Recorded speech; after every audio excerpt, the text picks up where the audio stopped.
Yo, what's going on, everybody? It's Drew here.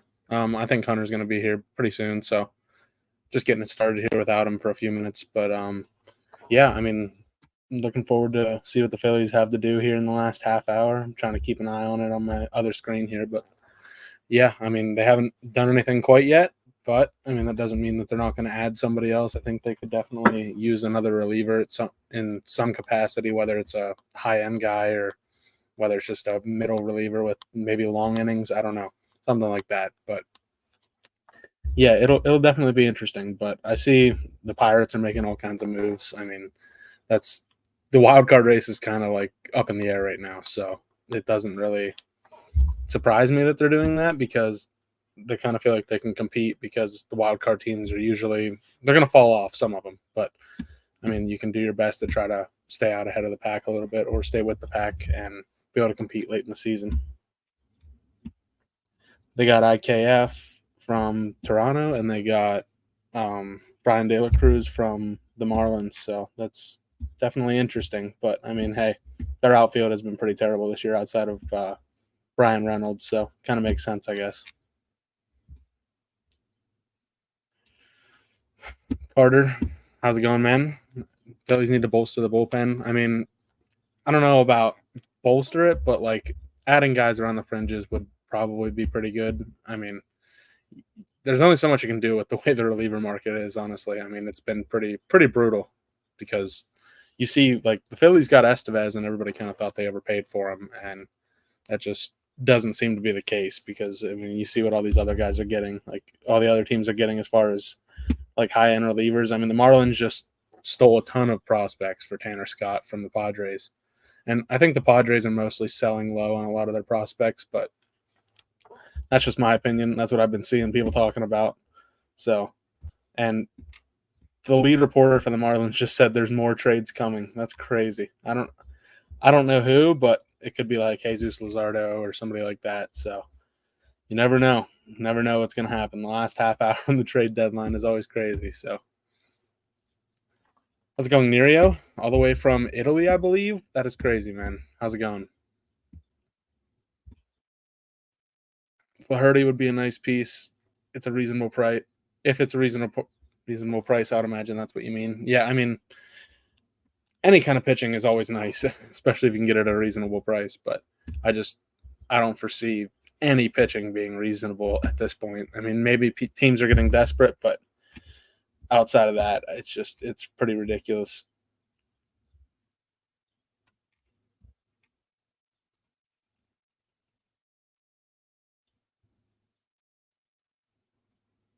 Yeah, multiple people are saying another trade from the Marlins is coming, so this could get interesting. I would love to see the Phillies get a nice pitcher, but I'm not going to want to be giving up Aiden Miller or Andrew Painter for a good pitching prospect or a good pitcher out of the bullpen, even. But if it's a really good starter like Jesus Luzardo, I could see it, but you never know.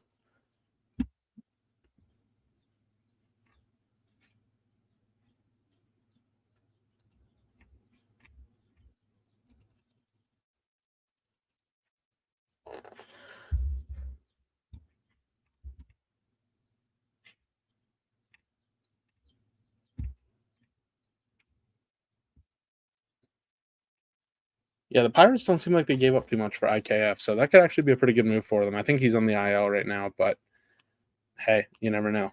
He's kind of had a couple down years here in the last couple years, but when he first came up, I believe he was actually pretty good. Maybe I'm wrong about that, but that's what I remember as far as that goes.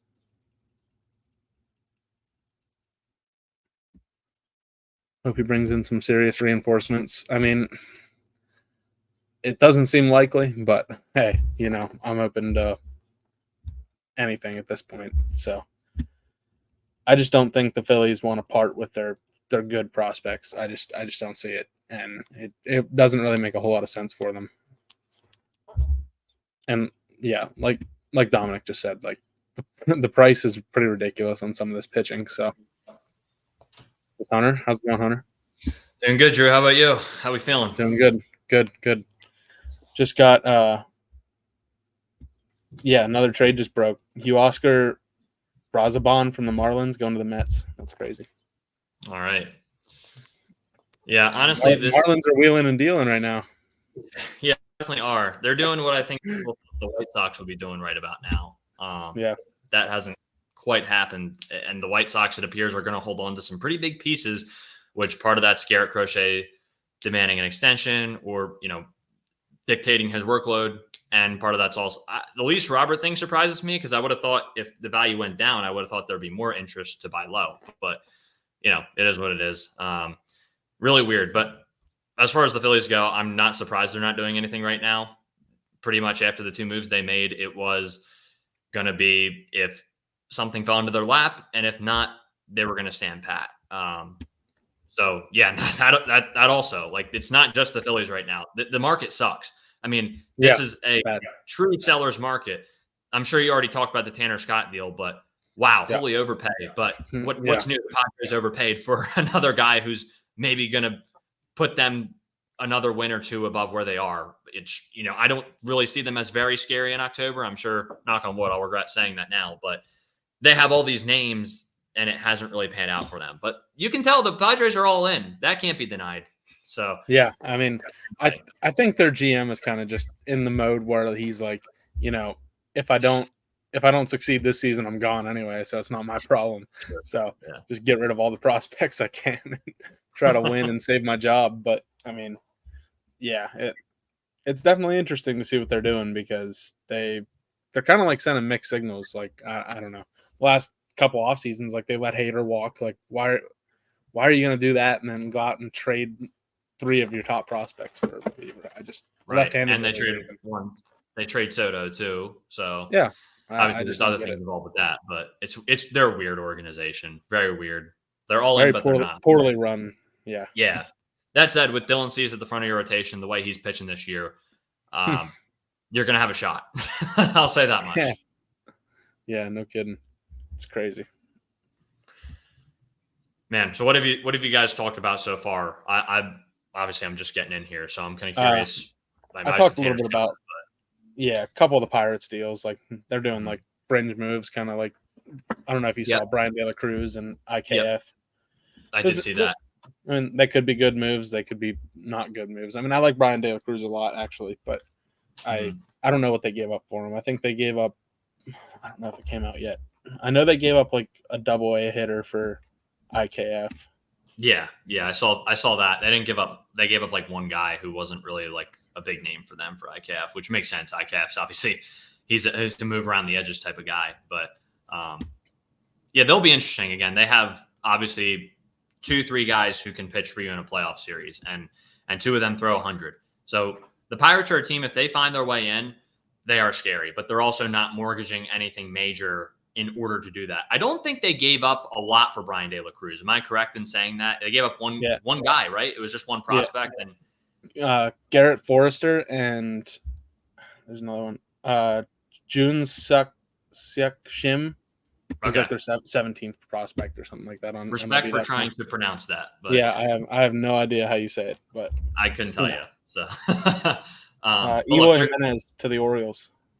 Wow, that's an interesting one, actually. I didn't know if the White Sox would deal him or not. And that's a DH type too. So yeah, I don't really understand that. I mean, he hasn't had a good year, right? Yeah, I guess the Orioles, with their development, believe they can get something out of him. So that's certainly interesting. And he has years of control, if I'm not mistaken. So it's not just a move for this year, but they've had an interesting deadline. Obviously, the deal they made with us, but getting Zach Eflin, I think, was a good move for them for sure.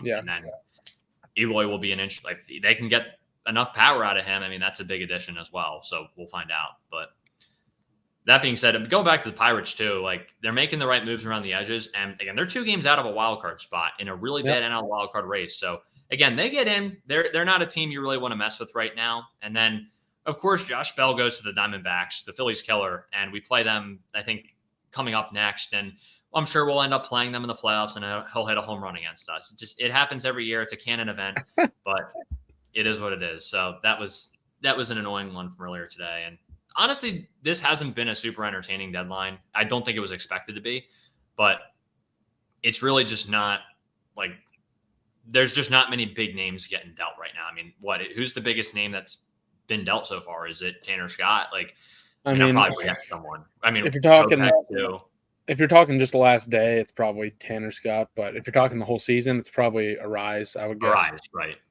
So, yeah. And that The was Marlins, though, they're going crazy. They're going to have a lot of prospects. It's going to be nice. they will. And you know what? I don't necessarily love the way they do things where as soon as they get good, they tear it down, but they know how to get back to being competitive, and they know how to get back to getting guys for a rebuild. They just never know how to actually do anything when they're competitive or give them time to do anything when they're competitive. So they do what they do well. It's just I don't really know what they're trying to do. But that being said, I mean, Marlins, credit to them, they're selling right now. And they sold Trevor Rogers today to the Orioles, if I'm not mistaken, correct? 26-year-old starter. Yeah, I think so. Yeah. So interesting. I mean, look, if they think they can fix him, cool. I mean, they gave up a decent bit for him, if I'm not mistaken. So I didn't necessarily understand that a ton, but yeah. And also, one thing we didn't talk about that happened between when we talked on Sunday, Drew, was Jorge Soler going to the Braves yesterday, which, of course, that of course that happens. Again, the Braves have a lot more holes than just that, but I do think that's a good pickup. I wasn't sure if the Giants would sell someone like him, but they did. And obviously he's not having a good year, but I imagine he'll go to Atlanta and figure things out and have a strong finish this season. And that's just how it goes, right? But my point being, I mean, definitely was not expecting to see that yesterday. So that was an interesting move as well. Actually, I saw a thing about him right after that happened. He's kind of been like a man possessed for like the last month. So has he? Well, there you go. Point being, I mean, he doesn't play the outfield though. I think he's like a DH strictly at this point, pretty much. Yeah, that sounds about right. He's not really a great outfielder at this point in his career. Yeah, and they sent Matzik, I believe, and a prospect or something like that. But I think the Giants were just looking to get out from under that contract at that point. Yeah, no, absolutely. Same with Snell, I would say. I don't know, like if they're still trying to move him. I saw something about it, but I don't really know. With the market, I would hope they're trying to move him for sure. I mean, they could get a lot for him right now with the way things are trending. So, well, you figure even if you get like one or two good prospects for him, you're still getting a contract. So, like, right, yep, yeah, definitely. The Rays will not be trading Yandy Diaz. Yeah, I think who was mentioned? The Astros were very interested, and there were a couple other teams as well, but it didn't seem like anything was materializing there as far as like a real offer. So. Also, Lucas Erceg going to the Royals. I believe they gave up a pretty good prospect for him too. I mean, he's got years of control, but I mean, look, that reliever market, like the Estevez trade, like you said in our group chat, Drew, looks really good right now.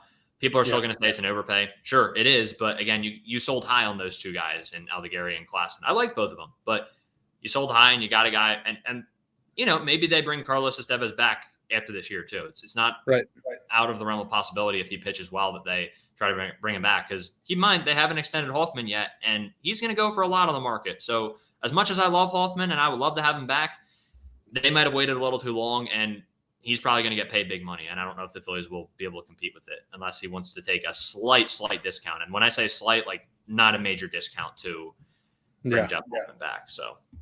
Yeah, I mean, like Dominic said, like the Estevez overpay wasn't a Tanner Scott overpay. Not even close. I mean, no. Like the Padres just, I just don't see how they're gonna make a deep run in the playoffs. They just don't have the starting pitching to do it. Like it's Dylan Cease and who else? Who did Alex Cobb get traded to? He went to I saw it a little bit ago. Good question. Yeah, he got dealt the Guardians. So. Oh, that's scary. That's scary. Yeah, they need him too. I mean, they lost Bieber. Oh, we got news. Oh, Phillies are acquiring Tanner Banks from the Chicago White Sox. Okay, interesting. I don't know who that is, but so it's a left-handed pitcher from the White Sox. Let's take a look at these numbers, because I honestly, Drew, I can't say I've heard this name too many times either. I've heard of Aaron Banks before, but all right, Phillies know what they're doing though. Here. Oh, yeah, he has a good savant page. Okay, well, that's encouraging. Okay. I mean, good. Like, it's pretty much everything's over the 50th percentile, so that's pretty good. Okay, that's fine. Aaron Banks is a Niners player, so that's why it didn't come up for me. Football, wrong sport. As far as contract goes, we have him until 20. Actually, no, he's pre-arb right now, so he's only on the books for $755K. next year he's pre-arb as well, and 2026 starts his first arbitration year. So they have him under control for some time. Let's take a look at the Savant and see how fast he throws. 94. 94. Okay, that'll play. I mean, yeah, looks like he's got 4 pitches he uses pretty frequently too, and a sinker that's used not a lot, but some of the time. So there's that. So the curveball is really only used versus lefties for the most part. Changeup is only righties, and then he throws 4-seam slider versus both sides of the plate. Yeah. So again, this is me and Drew talking as guys who admittedly haven't watched any of Tanner Banks. So we're literally just taking a stab at this here. He's also 32 years old too. So, usual reliever age. Yeah, like you said, Drew, the Savant page does look pretty good. He doesn't walk guys, strikes out a good number of guys, doesn't really give up a lot of hard contact either. Yeah, I mean, look, that seems like a good move to me for the most part. He obliterates lefties and is obliterated by righties. Perfect. Okay. So that'll fill the Gregory Soto role in the playoffs this year, most likely. Yeah. There's no word on the return yet for. Okay. Chicago. Yeah, that's really the biggest thing. Because that probably not going to be much if I were right. to guess. If it's any sort of name that people know, I'm sure it'll spark some riots. Yeah, definitely could. What about a guy like maybe Alex McFarlane or something like that? I could see that for sure. I mean, I don't really see much room for him in the organization beyond where he's at right now, if that makes sense. Multi-inning reliever. That's what they see him as, I guess. Yeah, because that's what they were reportedly looking for today, right? I mean, that was everything we heard. Because I know what Austin Gomber was mentioned, not maybe associated with the Phillies, but I think he was mentioned when that was brought up by someone. So, yep. I mean, having a lefty specialist, not the worst thing in the world. Definitely not. I mean, it was Gregory Soto last year, and a lot of people wanted a lefty too. So, yeah. I mean, it's at worst, I think it's good depth. I'm sure he has options, right? Yeah. Yeah. That is something I'll need to take a look at. So if he's pre-arb, I would imagine he probably have options. Well. Yep. I would agree. Lefties are hitting 184, 229, 263 against him this season. So perfect. That's pretty good. Again, you're going to run into some of those spots, like you said, Drew, where Freddie Freeman and Shohei Ohtani are going to come up to bat, and you need a lefty. I'm not saying Tanner Banks is going to be the stopper there, but you need lefties who can get the job done, and not all your lefties are going to be available every single night. He has 1 minor league option left, so I guess that like Gregory Soto, that could go away with some more service time at some point. So that's something to watch for. But as of right now, he does have that 1 minor league option left. Yeah, again, really just waiting on the return for it. As a player, he seems like a good fit for what we were expecting to get today and what we were looking for today too. I think that's a fine pickup, honestly. Garrett Crochet will not be traded. That's crazy to me, man. I mean, he messed up, but yeah. I mean, you can't demand a contract extension. That's just crazy. Maybe he didn't screw himself, and that was his plan the whole time. I don't know. Yeah, maybe he didn't want to go anywhere. Yeah, it's possible. But that had to have pushed everybody out of the market for him, like that. Yeah, I don't know. Yeah. The White Sox probably aren't real happy with him. Yeah. And the Good Fight tweeted out his numbers versus lefties. It looks like, I mean, everything there looks good from the past few years too. So, and Matt Gelb mentions he could return to starting at some point. I wouldn't necessarily expect that this year, but maybe that's something the Phillies explore down the road since he's under contract beyond this year. But yeah, I don't know. And at worst, if he's not good, you can always wait until kind of like they did for Rodolfo Castro last year. Wait until next spring training and then option him, and then you have a full year of him in the minors in case you need him or something. So. Yep. Yeah, and honestly, I think he'll probably be a piece on the playoff roster this year. That would be my expectation, and then I would imagine they'll use the option on Michael Rucker to make room for him. I mean, that seems, or Junior Marte. Well, Junior Marte is still up here as of right now, right? He's technically still on the roster, I believe. Yeah, and then when Turnbull and Taiwan and all them return, then the rest, like it'll all be sequential too. But that's an interesting conversation too. I mean, you have unless you had something to say, I was just going to talk about the bullpen configuration with that move in mind. Yeah, another trade just went down. Go for Kevin it. Kiermaier to the Dodgers. Wow. Okay. I mean, that makes sense. It's interesting. Get a center fielder out there. Jack Flaherty to the Dodgers as well. Yeah. Who? Jack Flaherty.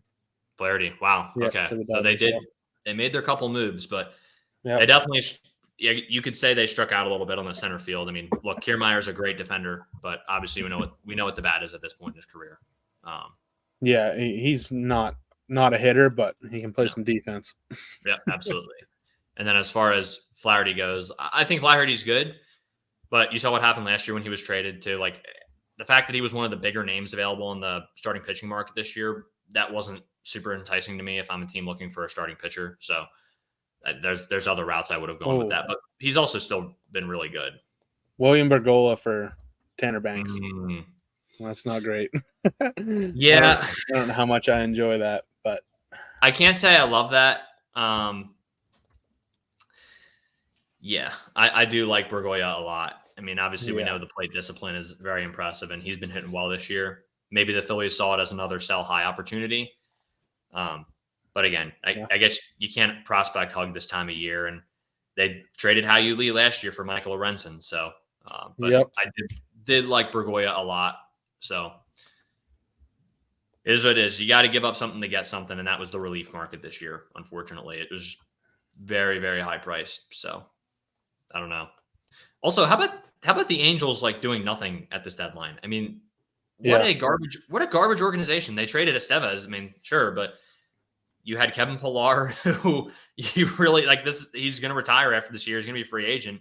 Yeah. Could have sold him. Tyler Anderson, I believe, is on that team, if I'm not mistaken, too. Like, you had guys. Taylor Ward, yeah.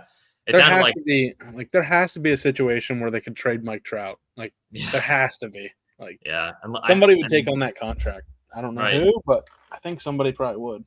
If he doesn't want to go, though, I mean, he doesn't want to go. So yeah, that's true. That's really the issue. But I don't know, man. They are something else. The Angels are something else for sure. But yeah, Bergolla is rough. Yeah, I hate that. I actually hate that a lot. Yeah, because he's really good. Like, that kid can hit, but he's so young and he hasn't really developed any power yet. Yeah, man, that's a shame if that's true. Yeah, at least it's for a guy who's under contract for a number of years, but a 32-year-old at that, it's a little bit of a different situation. So yeah. And you're telling me there's not other lefties you could have gotten for a cheaper price than that? I find that hard to believe. I think there's other guys available who you could have done that for. So yeah, that's pretty brutal. Yeah. I don't know. Drop in the comments what you guys feel about that. But yeah, I mean, that's it. I mean, I know it's not 6 p.m. yet, but they're not doing anything else. It's pretty much set in stone at this point. And I didn't even think they were going to do that. But I think with that said, like, we now have all three moves they've made, Drew. And I don't want to, we don't have to recap it just yet, but kind of looking at all three moves they made and what they did. And Matt, the word is that they gave up William Bergolla. It's not 100% confirmed yet, but it is looking like that. So with that said, Drew, I'm curious what your thoughts are. I guess we can recap it again. I don't think there's any, like, trades could come in 10 minutes after the deadline. The only thing we heard today about the Phillies was that they might get a multi-inning lefty, and that just happened. So I think it's safe to say they're pretty much done at this point. How would you grade? I guess we can go through each of the moves individually. You can grade them each, but how would you grade the overall deadline as well? I don't know. It's like, it feels like they did enough to me, but sure. The way the team's playing right now, it obviously changes things a little bit. So, I don't know. It's hard to say. I mean, we'll see how it plays out and see how the moves work out, like how they perform when they get here. But as of right now, I feel okay about it, I think. Sure. I mean, I feel okay too. Again, I think if the team's even playing mediocre leading up to the deadline, everyone has a completely different perspective on it. It really is the fact that they're not playing good baseball right now that has, especially what happened last night too. That certainly hasn't helped the fan base's perspective on the moves. And I also don't think it helped the timing of the moves. The fact that both of the moves happened before July 30th, and then fans are sitting here like, oh, well, are they going to make a couple other moves before the deadline? I certainly don't think that helped perspective on it. And it definitely generated some anger, I think, among the fan base. And I think that's fair. Look, this does feel like the year that they have an opportunity, but at the same time, you certainly don't want to put all your eggs in one basket for one season, especially when the other contenders look very beatable right now, and you know you can beat them with the team you have. I personally think you can. I think look, the way the team's been playing the last month or so, a lot of guys are slumping right now. And if those guys aren't playing well, you are not going to make a run regardless of who you trade for. Like if those guys continue to slump the rest of the season, you can bring in whoever you want via trade. It's not going to change anything. So you have to trust that those guys aren't going to do what they're doing right now the whole rest of the season, and they're going to figure it out by October, right? I do believe that. So that's why I'm not super concerned right now. Am I, nearing the panic button? Yeah, sure. I'm a little bit closer than I was because they played really poorly, but I'm certainly not hitting the panic button right now. So that's kind of where I stand on things. But look, yeah, they did keep all the high end prospects, and I'm, I'm not mad at any of the trades they made, Dominic. But at the same time, Bergolla is a pretty high price to pay for someone like Tanner Banks. I think that's fair to say. I don't think that's an overreaction to that. So, yeah. Neria says, okay, guys, we kept the prospects, but honestly, is it worth it World Series wise, considering the Phillies' aggressive signing politics as of late? I mean, what are your thoughts on that, Drew? I'm a little confused on the question, so maybe you can shed some light on that. I think the Phillies, they want to have like sustainable success. They don't want to get rid of all their prospects and then maybe not win the World Series this year, and then that kind of ruins the next like 5 or 6 years. Like right. They want to stay competitive for the long term, and I mean I think that's something that I really like. Like I don't want them to trade away all their good prospects, and then in a couple of years we're back to like 2015 whenever they're just absolutely terrible.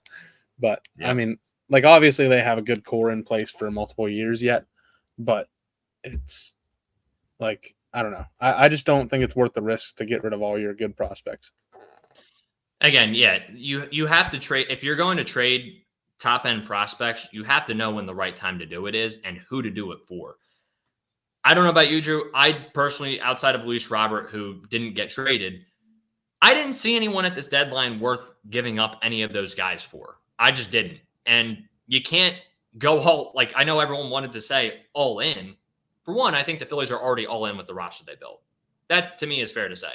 Yeah. But I don't know how else you go all in if the trade candidates aren't there and if it's a mostly seller's market. I mean, so many of these teams were not selling because they're right in the mix for these wildcard races. So maybe you could argue maybe they do a different move than Austin Hayes. That's fair. Maybe they do the Lane Thomas trade. But I believe Cleveland gave up 3 prospects. How good those prospects are, I'm not going to act like I'm familiar with it. I didn't look that far into the deal. And again, I think it's kind of apples and oranges at that point. There's some things Lane Thomas does better than Austin Hayes. There's some things Austin Hayes does better than Lane Thomas. And I get it. Austin Hayes has not had a good first 3 games. I understand that. It's 3 games. Again, he's getting comfortable here. Let's talk about if Austin Hayes is still putting up the same level of performance by mid-September, different conversation at that point. But that being said, like, yeah, you could argue there's certain moves you would exchange. I think Estevez, he was one of the better relievers on the market. I mean, probably the best right-handed rental. Right. The only guy I would have wanted over him was Jimmy Garcia, and he went for more. So I'd rather take the cheaper deal. I believe he went for more. I think the Mariners gave up a pretty decent haul for him. Yeah, I believe so. Yeah. I would have preferred to go with Estevez, who, even though, track record, he's kind of built up to this being his best year, and he does have some concerns in his track record. He's having his best year right now, and you got him at his peak. You get him with Caleb Cotham right now. I don't really know if there's anyone I would have swapped out for Carlos Estevez, especially given the market there. And as far as Austin Hayes, again, it's all about price. You really gave up nothing for him, and you get a guy who should – and the Rays got Dylan Carlson too, who, again, to me, look, I like the guy. He's a platoon. He's good defensive outfielder, but you weren't bringing him in here unless he was just going to strictly platoon with Marsh, and then Rojas is in center. So That's the only way that's the only other guy. I mean, there's a couple other guys. You could bring in Randy if you want. Randy's the best bat, but he was going to cost a lot. And that's a big cost for a significant downgrade defensively in left center field. So anyway, I know I'm rambling, but that's kind of my thoughts on our deadline. It's like, okay, you can argue they should have done more or they should have gotten other guys, but the market was terrible this year. Yeah, it was really brutal. Yeah. I'm reading the package that the Dodgers gave up for Flaherty. They gave up Trey Sweeney, Victor Gonzalez, and Thayron Liranzo. So I don't really know who the other two are, like the last two, but I would say that Trey Sweeney is a pretty significant prospect, or he was. Yeah. I don't really know. But yeah. I know when he was with the Yankees just last season, he was definitely one of their top 3 or 4 prospects, I believe. So Sure. Yeah, I mean, pitching was not cheap this deadline, that's for sure. No, it was not. Luis Garcia went from the Red Sox to the Angels. Oh, to the Red Sox. To the Red Sox from the Angels. Yep. Yeah. I mean, that's a good move for the Red Sox, though, actually. Yeah. No, absolutely. Absolutely. Yeah, and again, as far as Bergolla goes, that does sting. It's confirmed now. I saw that does sting a little bit. So, look, the rest of the deadline, I'm fine with it. And honestly, I like Tanner Banks as a player from what we looked at today, Drew, just now. Yeah. But I don't think people understand how good of an eye. Like, you don't see eyes like William Bergolla has, like the plate discipline he has very often. It's rare. We talk about that a lot on here, but that's a rare trait. And you can build the other traits around that. If you already have that at such a young age, the other things can develop over time. And again, he's a single-eye guy. Like, there was a lot that was still going to be built into his game. I went to a Lakewood game earlier this year, and his swing looked really good to me. Again, I'm not a scout by any means. I'm not a minor league guy, but just from my eye test and from what we've seen from him the whole year, he's got a lot of potential. He could be a real good player. We'll see how he does in the White Sox organization. Obviously, that's a big question mark there. But it does hurt. It does sting a little bit. Yeah, it's obviously not ideal to be giving up one of your top prospects or one of your most high potential prospects because he's only 19. Like, I hate giving up teenagers for non stud players. Like, it just bugs me. But I don't know. It is what it is, I guess, because he's so young. He could turn out to be not good, and he could turn out to be really good, I guess. Sure. Only time will tell. Yeah.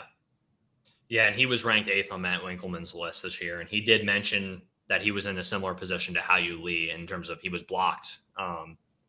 And the Phillies have some – obviously they had more – like other guys they could move in deals, which they did in the Estevez deal, but that he was a guy who could be a trade chip this deadline. So, yeah, it's just I didn't necessarily expect this to be the trade, but again, the market dictated something like that. So it is what it is. But yeah, I guess we can get to some more of these comments here too. Go right ahead. I wish for Dombrowski went out for a higher end outfield bat, but Dave and Rob see something in Hayes, which I hope happens. Yeah, and again, like Austin Hayes, there's definitely something there. We talked about him on Sunday. I talked about him on Friday as well, and there's good traits there. Like, obviously, he has a pretty good track record, and he's having a little bit of a down year, but the left field fence should help with that, and hopefully Kevin Long can help him get back on track versus righties. And again, it all comes down to the price point, and it all comes down to who were the other options, which I just kind of went over. Like, if you guys mentioned some names other than Austin Hayes, I mean, we'd be glad to go through them. It's just, it probably was the one that made the most sense. Again, like, now that we have more clarity with the deadline being over, I don't really see what the better move was. You could argue Lane Thomas. It's close there, but again, different price. Ultimately, though, like, I think, like, we got one of the better right-handed right-handed outfield, like, platoon type guys, and we gave up basically nothing for him. So I can't really complain. Yeah, it just now is. It sounds like he's probably going to play every day in left field for the most part. So I'm curious to see how that platoon does. Obviously, Marsh had that home run, and I think Marsh is going to be fine. I think for him, it's all about just being healthy when October comes, which he doesn't appear to be fully healthy right now. But Rojas is going to be interesting because he's now platooning most likely in center field. And yeah, he hit lefties well last year.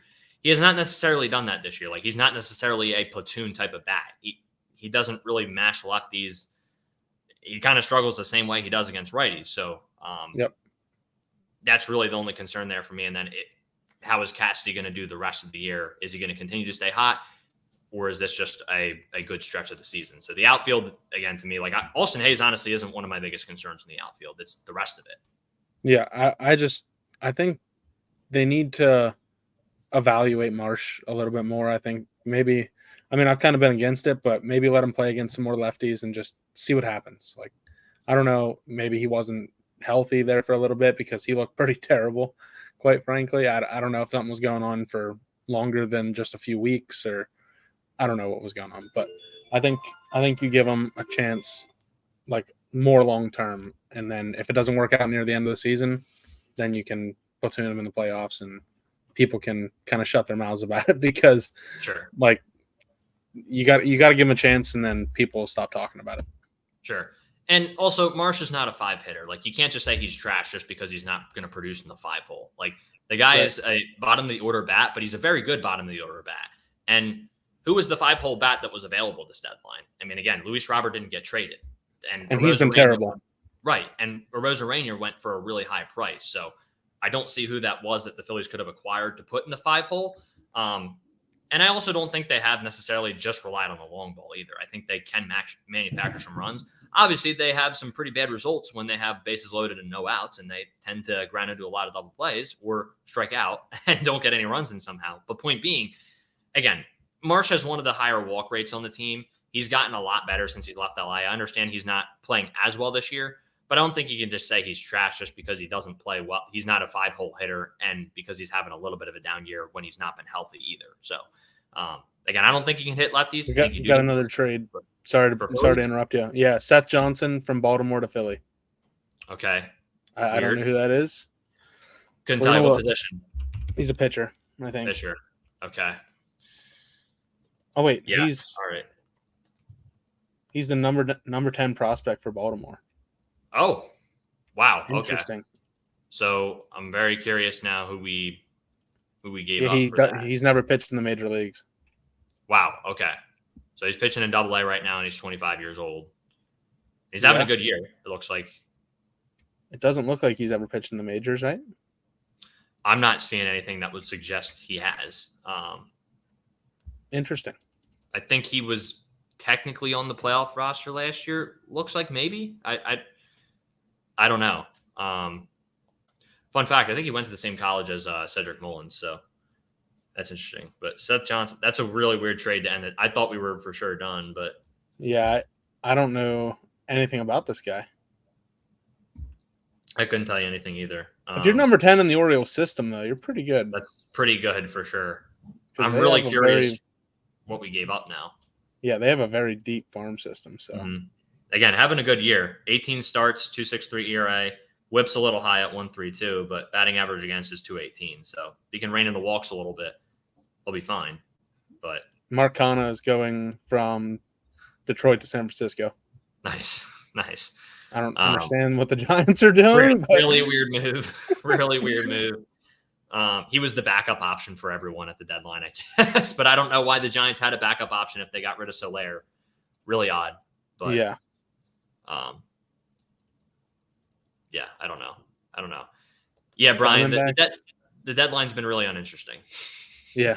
Diamondbacks got Dylan Flora from the Nationals. Okay. Another. Well, I guess they didn't end up trading Hunter Harvey or Kyle Finnegan, so at least they got one of them out of the bullpen there. That's shocking. I cannot believe they didn't trade Finnegan. Yeah, and Dominic, this is the college baseball reference. That's why it says he plays shortstop and second base. I saw the same thing when I searched. So, it looks like Seth Johnson didn't pitch a lot last year. My guess is he didn't pitch a lot in 2022. So my guess is maybe there's injury things there. Yeah, he's been on the injured list a number of times over the past 2 years. So yeah, I really was not expecting that. That's a really weird move. Yeah, I don't think I understand yet, but I guess we'll see. I mean, the Phillies always have a reason for what they're doing. So yeah, I trust it. Very odd way to end the deadline. Yeah. Alex Carr said he hated the William Bergolla thing, and conversely, he loves that move. So he would know more, though. He would know more than. And also, Sam says the Orioles get Austin. Wait, he just got traded to the Reds earlier this month. So weird. So That's weird, man. interesting. Yeah. Yeah, weird deadline. Weird deadline. I'm waiting for Matt Gelb to break that Seth Yeah. Johnson too. I just want to see what the return is because it's Right. got to be prospect for prospect, I would imagine, right?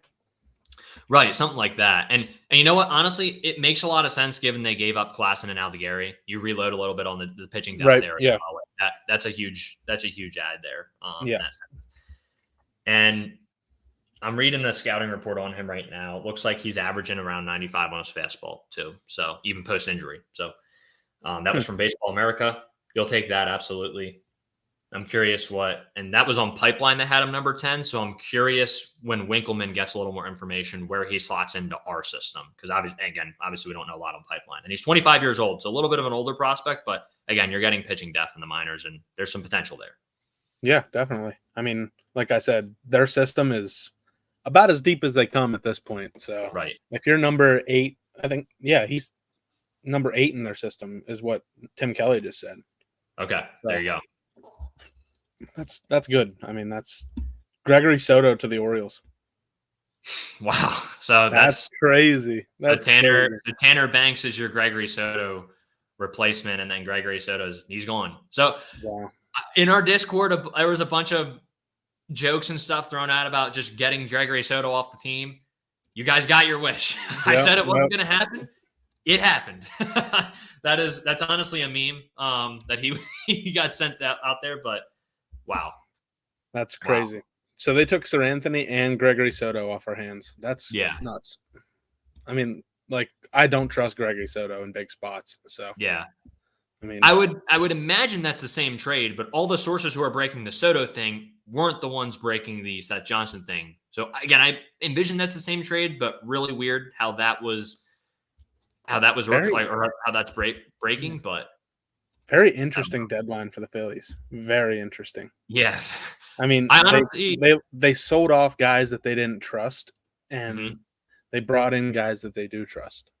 Yeah. So they traded away 2 relievers from the major league team, and they got 2 relievers for the major league team. So right. You didn't really lose anything. Yeah, and honestly, the Orioles having the back end of a bullpen with Gregory Soto, Sir Anthony Dominguez, and Craig Kimbrell. Man, what a disaster. That'll be interesting how that plays out in the playoffs. I'm gonna say no, and this isn't even shade towards Sir Anthony, but good luck.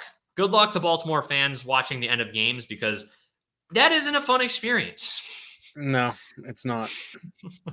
Wow, I can't believe that. That's crazy.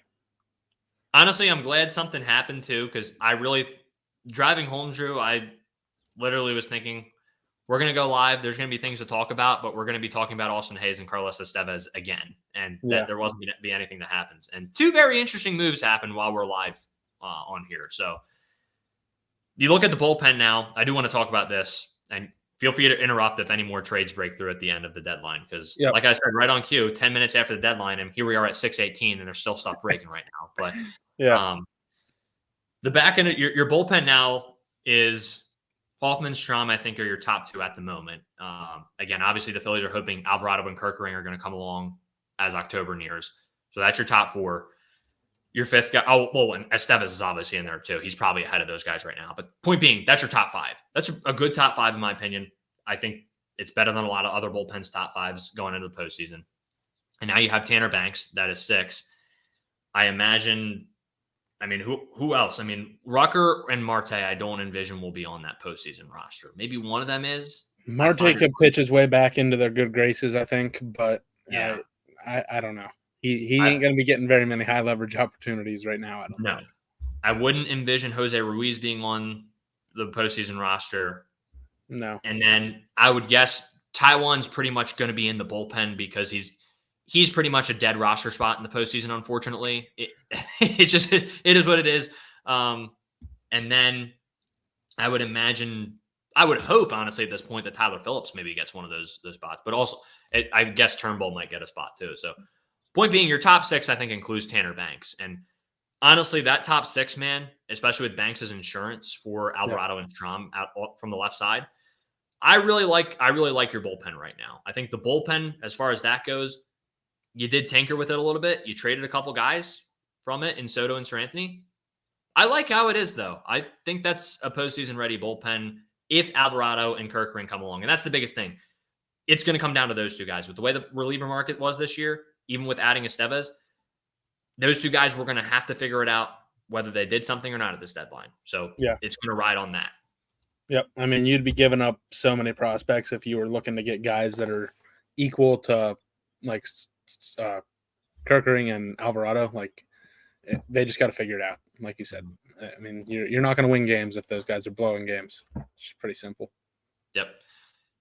Yeah. And it would appear that way that Soto is going right now. I haven't heard. I think Junior Marte will be back in AAA in time, but as of right now, I haven't seen anything. So, yeah. Yeah, I mean, good luck with Soto. That's all I can say. Yeah. That guy can't throw strikes. That's just the reality of it. Yep. I mean, he's been in the major leagues. Like, he's coming up on a contract year, so if he hasn't figured it out yet, there's probably a pretty good chance he's not going to. Like, there's not Jeff Hoffman's coming out every day where they figured it out in the last year of arbitration. Yep. And it's confirmed by Matt Gelb now. It is Seth Johnson for Gregory Soto. So I'm honestly I like fine that. With that. Yep, I'm fine with that. I like that a lot. And I honestly it's a move I wasn't. It wasn't one of those ones you could really predict or expect, honestly. So right. Look, I mean, as far as those couple moves go, that's fine. And Austin Hayes comes. We talked about him already a good bit. We talked about Estevez a good bit. So look, again, honestly, this deadline, again, given what was out there and what was available at this deadline and the market, I'm giving it a B+. I think they did the right things. How they pan out in October remains to be seen. But again, as always, it's going to depend on the guys already on the roster. There was no move to be made that was going to significantly alter what was going to happen in October, this deadline. It's just how it worked out. The offseason, there will be those types of guys available. Obviously, Juan Soto's available this offseason. There's going to be a couple other guys as well. I'm not sure how great the free agent class is, but that's where you're going to find more of the difference makers.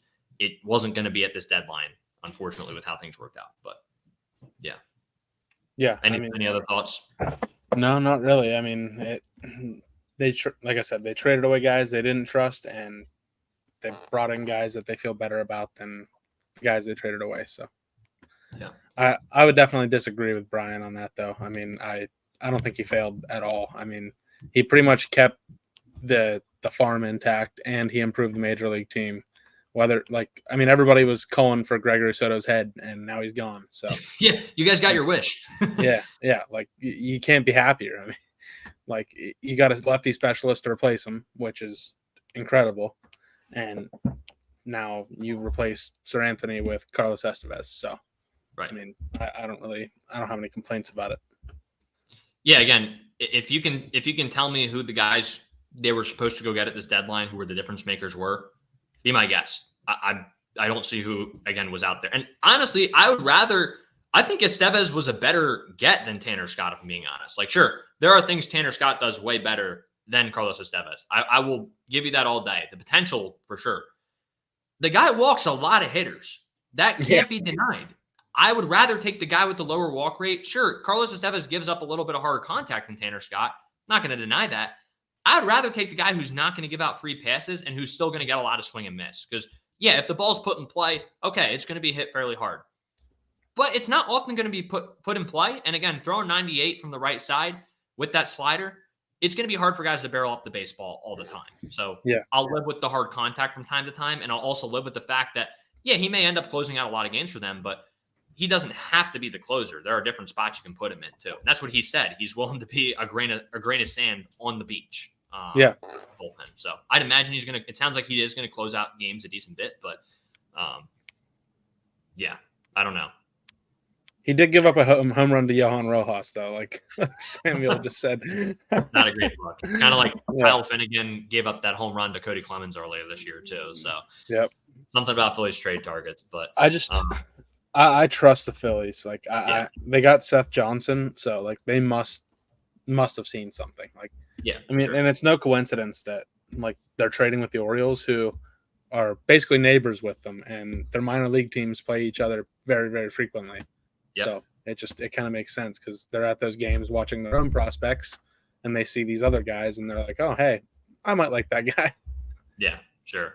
And also, who's to say they don't polish him a little bit more and then deal him at some point? That's a real possibility. So, and as far as this, I got here a little late, so I didn't see this comment at first. But look, Sixto Sanchez, he also got that is a completely different story. Andrew Painter, he was going to make the major league roster at 19 years old. They are not the same. That's really all I have to say on it. Andrew Painter has way more of a higher ceiling than Sixto Sanchez ever did, in my opinion.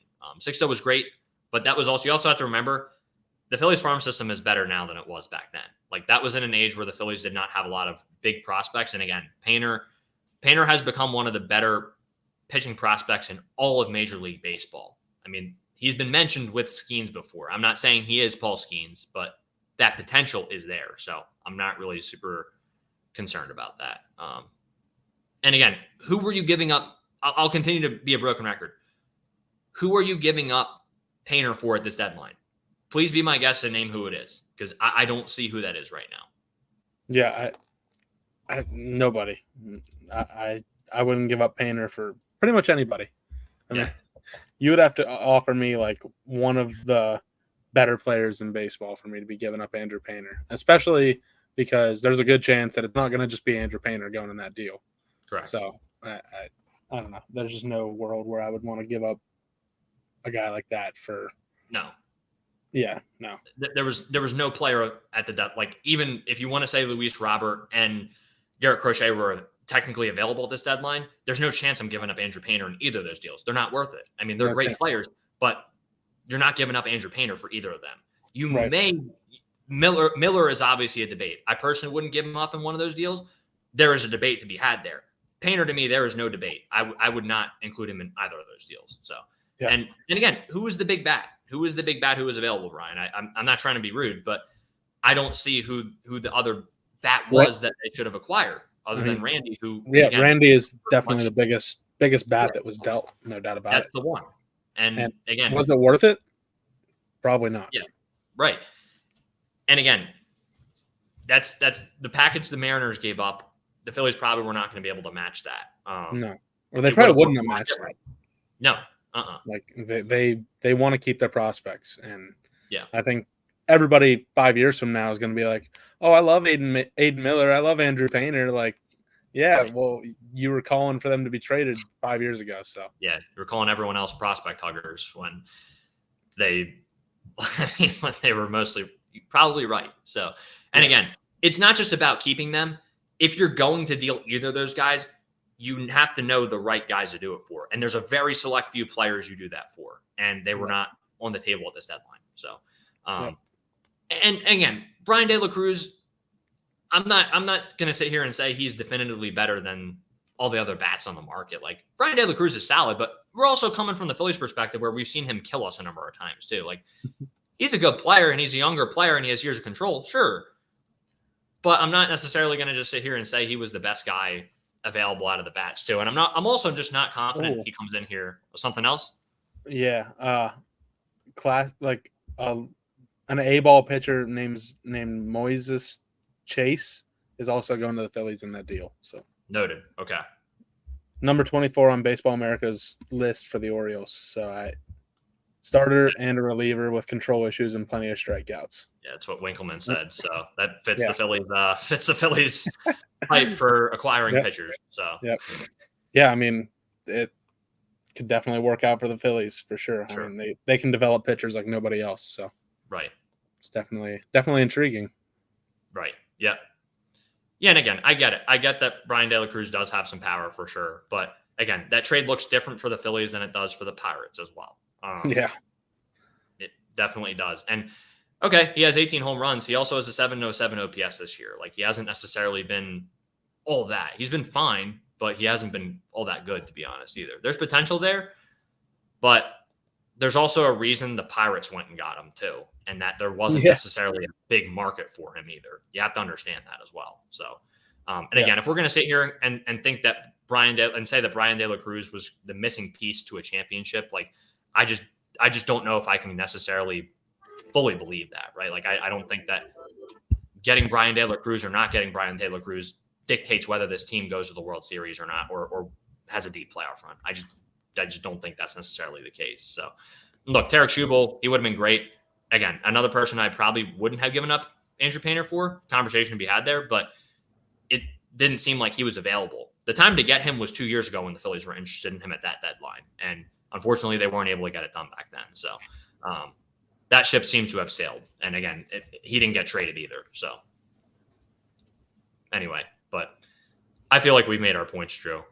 Yeah, I don't know. There's really not much to say. I mean, they did some things, but they didn't do anything super significant. I mean, I'm glad they upgraded the positions they felt needed upgraded, and if that's what they think, then I trust them because I mean, look where they've gone the last 2 years. They went to the World Series and they went to Game 7 of the NLCS. So, I mean, seems like they might know what they're doing. Right. And would you rather have Brazoban or Carlos Estevez in that deal? I mean, again, I'd probably rather have Carlos Estevez. That's just me.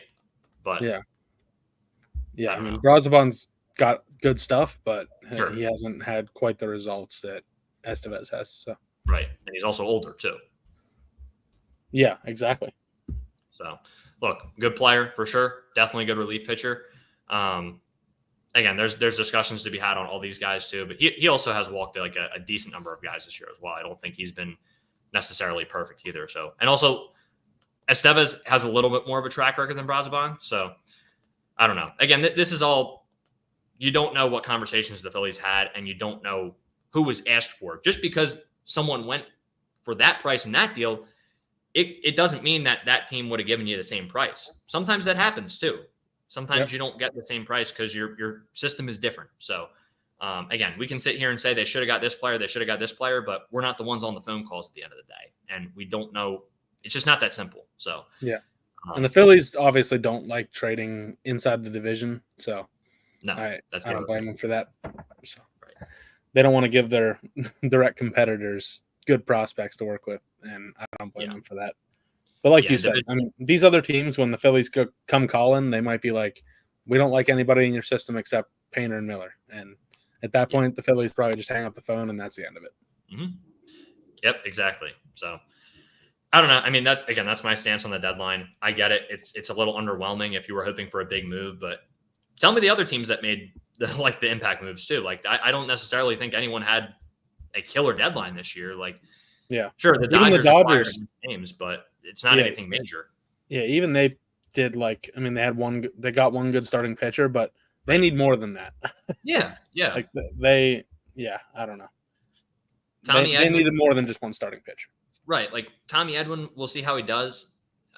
I mean, it depends, but on paper, not in impact bat right away, at least. Great defender, but Michael Kopech, stuff is there. Does not have the command to not walk guys all the time, and has not had a ton of great results this year. And did he get traded? Yeah, he went to the Dodgers. Oh, really? Wow, I didn't know that. I did not know that. Yeah. Okay, so they definitely did a little more than I thought they did. They did.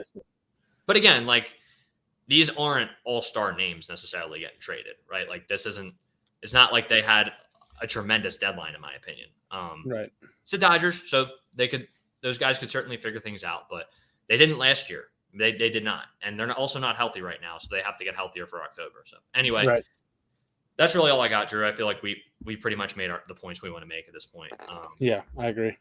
Anything else you want to say before we sign off here? Nope, I'm good. I said everything on my chest.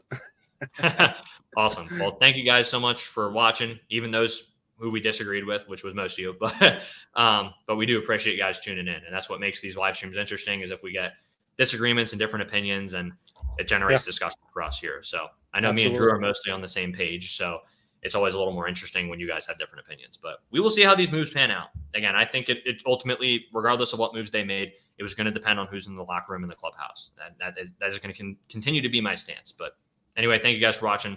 God bless y'all. We'll see you guys on the next one. And go Phils. Hopefully tonight's a better result. Have a good one, guys.